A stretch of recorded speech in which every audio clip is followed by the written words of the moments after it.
Breaking news. নবম জাতীয় বেতন স্কেল বাস্তবায়ন নিয়ে সরকারি কর্মকর্তা কর্মচারীদের প্রত্যাশা এবং আশা এখন ক্রমশ ম্লান হয়ে আসছে। দীর্ঘদিনের অপেক্ষা এবং প্রতীক্ষার পর যে স্বস্তি এবং আর্থিক নিরাপত্তা তারা পেতে পারতেন, সেই স্বপ্ন এখন অনিশ্চয়তার অন্ধকারে হারিয়ে যেতে বসেছে। সরকারের নীতি নির্ধারণী পর্যায় থেকে আসা বিভিন্ন বক্তব্য এবং ইঙ্গিত থেকে এটি স্পষ্ট হয়ে উঠছে যে বর্তমান অন্তর্বর্তীকালীন সরকারের মেয়াদে এই বেতন কাঠামো বাস্তবায়নের সম্ভাবনা প্রায় নেই বললেই চলে। এই গুরুত্বপূর্ণ আর্থিক সিদ্ধান্ত গ্রহণের দায়ভার পরবর্তী নির্বাচিত সরকারের উপরই বর্তাবে বলে ধারণা করা হচ্ছে। চলতি বছরের জুলাই মাসে নবম জাতীয় বেতন কমিশন গঠনের সংবাদ প্রকাশিত হলে সারা দেশের সরকারি কর্মচারীদের মধ্যে একটি নতুন প্রাণ এবং উৎসাহের সঞ্চার হয়েছিল। তারা মনে করেছিলেন যে তাদের দীর্ঘ ৭ বছরের কষ্টকর প্রতীক্ষার অবসান ঘটতে চলেছে। কমিশনকে দায়িত্ব প্রদানের সময় সুস্পষ্টভাবে ৬ মাসের একটি সময়সীমা নির্ধারণ করা হয়েছিল। এই নির্দিষ্ট সময়ের মধ্যেই ব্যাপক সমীক্ষা, তথ্য সংগ্রহ এবং বিশ্লেষণ, বিভিন্ন স্টেক হোল্ডারদের সাথে আলোচনা এবং পরামর্শ গ্রহণের মাধ্যমে একটি বাস্তবসম্মত এবং যুক্তিসঙ্গত বেতন কাঠামোর রূপরেখা প্রণয়ন করার লক্ষ্য নির্ধারণ করা হয়েছিল। কিন্তু সেই নির্ধারিত সময়সীমা ইতিমধ্যে অনেক আগেই অতিক্রান্ত হয়ে গেছে এবং এখনও পর্যন্ত কমিশনের চূড়ান্ত প্রতিবেদন সরকারের হাতে পৌঁছায়নি।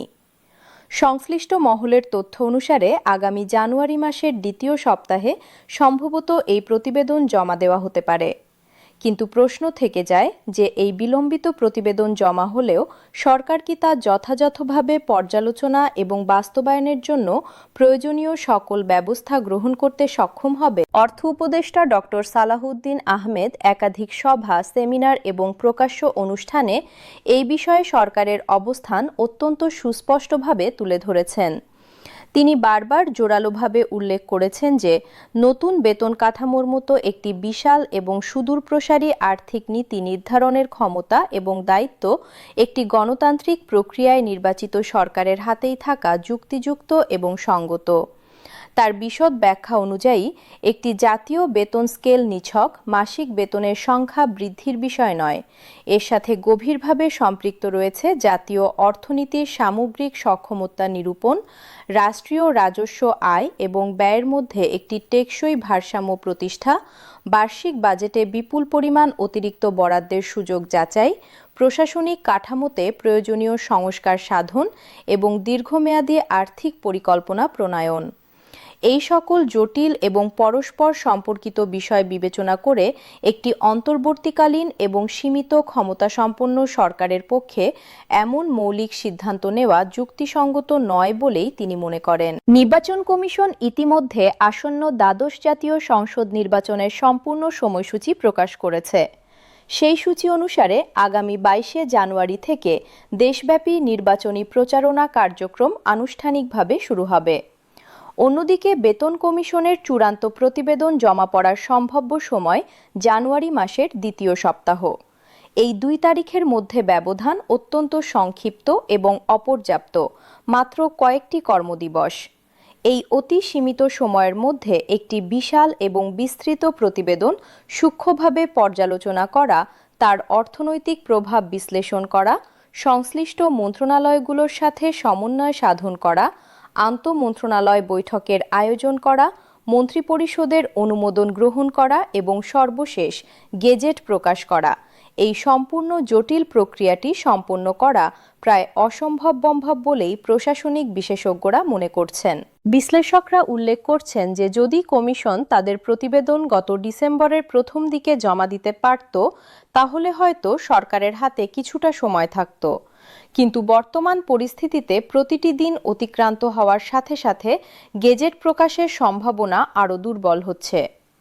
নির্বাচনের এত কাছাকাছি সময়ে একটি অন্তর্বর্তীকালীন সরকারের জন্য এত বৃহৎ আর্থিক প্রতিশ্রুতি দেওয়া রাজনৈতিকভাবে জটিল এবং বিতর্কিত হতে পারে। এমন সিদ্ধান্ত নিয়ে নানা প্রশ্ন এবং সমালোচনার সৃষ্টি হতে পারে। এই ক্রমবর্ধমান অনিশ্চয়তার মধ্যে সরকারি কর্মচারীদের মধ্যে ক্ষোভ এবং হতাশা তীব্র হচ্ছে। দেশের বিভিন্ন কর্মচারী সংগঠন একজোট হয়ে তাদের দাবি তুলে ধরার প্রস্তুতি নিচ্ছে। তারা আগামী ২ জানুয়ারি শুক্রবার সারা দেশে একযোগে প্রতীকী অনশন কর্মসূচি পালনের ঘোষণা দিয়েছে। রাজধানী ঢাকাসহ সকল বিভাগীয় শহর, জেলা এবং উপজেলা পর্যায়ে এই কর্মসূচি পালিত হবে বলে সংগঠকরা জানিয়েছেন। সংগঠনের নেতৃবৃন্দ বলেছেন যে এটি তাদের শান্তিপূর্ণ প্রতিবাদের প্রথম পদক্ষেপ। যদি সরকার তাদের দাবির প্রতি ইতিবাচক সাড়া না দেয়, তাহলে পর্যায়ক্রমে আরও কঠোর কর্মসূচি গ্রহণ করা হবে। কর্মচারী সংগঠনগুলো আগে ৩০ নভেম্বরের মধ্যে কমিশনের প্রতিবেদন জমা দেওয়ার জন্য সময়সীমা বেঁধে দিয়েছিল। সেই সময়সীমা পেরিয়ে গেলেও কোনো দৃশ্যমান অগ্রগতি না হওয়ায় তাদের মধ্যে অসন্তোষ বৃদ্ধি পেয়েছে। সরকারি কর্মচারীরা বিগত ৭ বছর ধরে নতুন বেতন স্কেলের জন্য অপেক্ষা করছেন। এই দীর্ঘ সময়ে দেশে মূল্যস্ফীতি উল্লেখযোগ্যভাবে বৃদ্ধি পেয়েছে। নিত্য প্রয়োজনীয় দ্রব্যের মূল্য, গৃহভাড়া, চিকিৎসা ব্যয়, শিক্ষা খরচ সবকিছুই বহুগুণ বেড়েছে, অথচ তাদের বেতন রয়ে গেছে একই। এই পরিস্থিতিতে নবম বেতন স্কেল তাদের জন্য এখন একটি অপরিহার্য প্রয়োজন। তবে কয়েক সপ্তাহ আগে সচিবালয়ে ঘটে যাওয়া একটি ঘটনা কর্মচারী আন্দোলনে প্রভাব ফেলেছে। একটি বিক্ষোভ কর্মসূচির সময় পরিস্থিতি উত্তেজনাপূর্ণ হয়ে ওঠে এবং অর্থ উপদেষ্টাকে অবরুদ্ধ করার চেষ্টা হয় বলে অভিযোগ ওঠে। এর পরিপ্রেক্ষিতে সরকার কঠোর পদক্ষেপ নেয়। কর্মচারী সংগঠনের কয়েকজন নেতার বিরুদ্ধে সন্ত্রাস বিরোধী আইনে মামলা করা হয়। কয়েকজনকে গ্রেপ্তার করে রিমান্ডে নেওয়া হয় এবং কিছু কর্মচারীকে সাময়িক বরখাস্ত করা হয়। এই ঘটনা সরকারের পক্ষ থেকে একটি কঠোর বার্তা হিসেবে গৃহীত হয়েছে। এই ঘটনার পর কর্মচারীরা এখন অত্যন্ত সতর্ক এবং সংযমী। তারা বুঝতে পেরেছেন যে আইনের সীমা লঙ্ঘন করলে গুরুতর পরিণতি হতে পারে। সরকারি চাকরি বিধিমালা অনুযায়ী কর্মচারীদের রাজনৈতিক কর্মকাণ্ডে অংশগ্রহণের সুযোগ সীমিত। তাই তারা এখন শান্তিপূর্ণ এবং প্রতীকী কর্মসূচির মাধ্যমে তাদের অসন্তোষ প্রকাশ করছেন। আসন্ন নির্বাচনের প্রেক্ষাপটেও তারা কোনো চরম আন্দোলনে যেতে পারবেন না। বেতন কমিশনের কাজ সম্পর্কে অনানুষ্ঠানিক সূত্র থেকে কিছু তথ্য প্রকাশ পেয়েছে। সূত্র জানাচ্ছে যে কমিশন বিদ্যমান ২০টি বেতন গ্রেড কমিয়ে ১৩টিতে নামিয়ে আনার পরিকল্পনা করছে। এটি হবে একটি বড় কাঠামোগত পরিবর্তন, তবে এই প্রস্তাব এখনও চূড়ান্ত হয়নি। কমিশনের আরও কয়েকটি গুরুত্বপূর্ণ বৈঠক বাকি রয়েছে।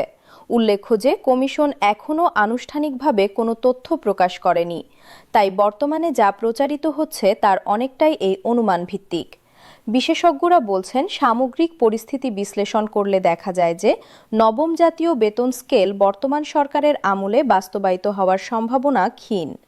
সময়ের সংকট, নির্বাচনী রাজনীতির জটিলতা এবং সরকারের নীতিগত অবস্থান, এই সব কিছু মিলে এমন একটি পরিস্থিতি সৃষ্টি হয়েছে যেখানে গেজেট প্রকাশ করা কঠিন।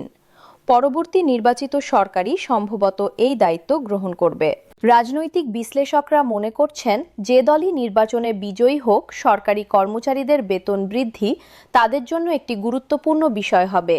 কারণ সরকারি কর্মচারীরা প্রশাসনিক কাঠামোর মূল ভিত্তি। তাদের মনোবল এবং সন্তুষ্টি প্রশাসনিক দক্ষতার জন্য অপরিহার্য। দীর্ঘদিন তাদের দাবি অপূর্ণ থাকলে তা প্রশাসনে নেতিবাচক প্রভাব ফেলবে। তাই নতুন সরকার এই বিষয়ে অবশ্যই পদক্ষেপ নেবে। কর্মচারী সংগঠনের নেতারা এখনও আশা হারাননি। তারা বিশ্বাস করেন যে ক্রমাগত শান্তিপূর্ণ চাপের মাধ্যমে হয়তো বর্তমান সরকারকে গেজেট প্রকাশে উৎসাহিত করা সম্ভব। তারা প্রতীকী অনশন, মানববন্ধন এবং অন্যান্য কর্মসূচির মাধ্যমে তাদের বক্তব্য তুলে ধরবেন। কিন্তু বাস্তবতা হলো, সরকারের পক্ষ থেকে এমন কোনো স্পষ্ট ইতিবাচক সংকেত আসছে না। নবম জাতীয় বেতন স্কেল শুধু একটি প্রশাসনিক বিষয় নয়, এটি লাখো সরকারি কর্মচারী এবং তাদের পরিবারের জীবন ও জীবিকার সাথে জড়িত। আগামী কয়েক সপ্তাহ এই বিষয়ে নির্ণায়ক হবে। দেশের সরকারি কর্মচারীরা এখন উদ্বিগ্ন হৃদয়ে একটি ইতিবাচক সিদ্ধান্তের অপেক্ষায় রয়েছেন।